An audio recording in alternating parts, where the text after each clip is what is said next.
Welcome to Making the Past Present. On today's episode, we are going to be making something called a short paste. So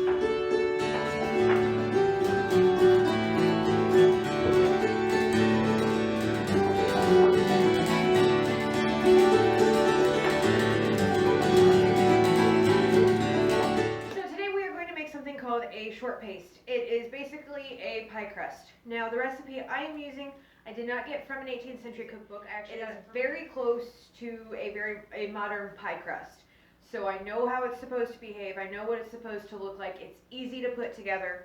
I have played with 18th century pie crusts and I have yet to get one to work very well, how I need it to work.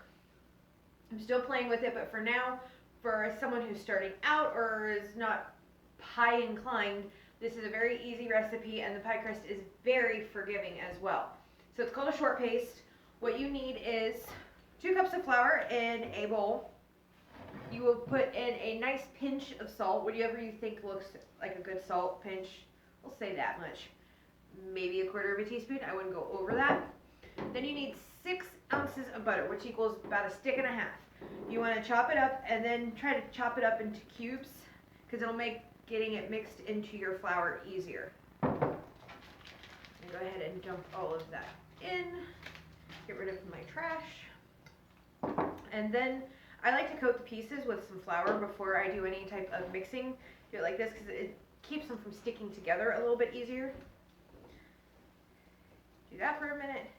Now you sit here and you break all the butter pieces up. What you want it to become is almost like a fine meal. You don't want butter pieces any bigger than a pea. And it takes a while. It takes a good long while sometimes, especially when it's cold out. In the summer it goes a lot quicker, but you do want to start with cold butter. I just find that it works easier. So to pull it straight out of your fridge and use it, you don't have to keep putting it. A lot of modern pie crusts, you'll see it gets warm, put it back in the fridge. You don't have to do that because you want it to break down. So just sit here. This is a great time. This is a great recipe to put it in your bowl and go sit out in front of the TV and watch whatever you want to watch while you do this part of it, because it can take a good bit. Now, I have tried other 18th century short crusts. Some of them call for boiling water, and then you let the crust sit for so many hours, and then you add melted butter, or so many egg whites and boiling milk and melted butter, and then you let it cool, and then you add more butter to it, that only this time it's solid butter, and then you do it hasn't worked very well for me anyway. So I'm still playing with it. We'll try, as soon as I get some of them figured out, I will bring it back and we'll try it again together. But for now, stick to this one. And we're almost there. It takes some time. Great way to also get out some aggressions, you know. So and so did this. The lady at the grocery store did that. Always try to keep one hand clean, because inevitably when you're in the middle of doing this, the phone rings. And it's someone important or something important, like the kids at school, the husband at work, the wife at work, the in-laws, the boyfriend, girlfriend, significant other, whatever. The boss. The dog has to go out. Yes, I know. I've had that all happen to me before. So, some of my pieces are still a little bit big, but I'm going to say that's because it's so cold out. This is what you want it to look like. You can still sort of see the butter, but not a lot.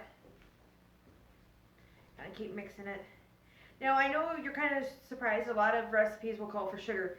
The 18th century pie crusts hardly ever short pastes, or just pastes as they were called, hardly ever called for sugar. Sometimes they did, sometimes they didn't, but I tend not to find a lot with sugar in it. So there we go. Then you want to start adding water. Now I like to make a little hole in the middle, and then I'll add about 1/4 cup of water first. Looks about right. And then just start mixing it. This can kind of get messy too. And you probably will need to add more water, especially if it's dry out. The crust will tell you what it needs to have done to it. So just be patient with it. Keep mixing. I'm going to add a little bit more. I'd add a tablespoon at a time if you think it needs more, because you don't want to add too much, because then you have to add more flour, and then it's this constant back and forth, back and forth. I will tell you, it does behave like any pie crust when it gets hot. It doesn't want to work. It just will not work if it's super hot out. So don't even bother. I have tried to do it at camps where it's 90 plus degrees out, and the butter literally melts out of the crust as I'm trying to roll it out, and it turned into a big mess. So yeah, I wouldn't. You can make it beforehand, keep it extremely cold and say it cooler, wrap it in some saran wrap, then put it in a zip top bag to try to keep water out of it, and sit it on top of your ice. And then right before you want to use it, pull it out. Or what I have also done is if I know I'm going to use it and I know it's going to be really hot, because say I want to make a pie or a tart, I will get up early when it's still cool out and roll it out, put it in the pie pan or the tart pan, and then put it back in my cooler. That way it stays cold. I've gotten how I need it to be without it going really weird. It's a lot of work, I know, but it's worth it. Now at home, you don't have to worry about that as much. At home, if you want to make this ahead of time, you can just make it into a large ball, then wrap it in some plastic wrap, throw it in your fridge, and it'll last about 5 days, pretty close to 5 days. I can usually get 2 crusts out of 1 ball of dough. That's what you want it to look like when you're done. So that is a short paste, and you can do tarts, you can do fried pies, you can do pies, you can do all kinds of things with it.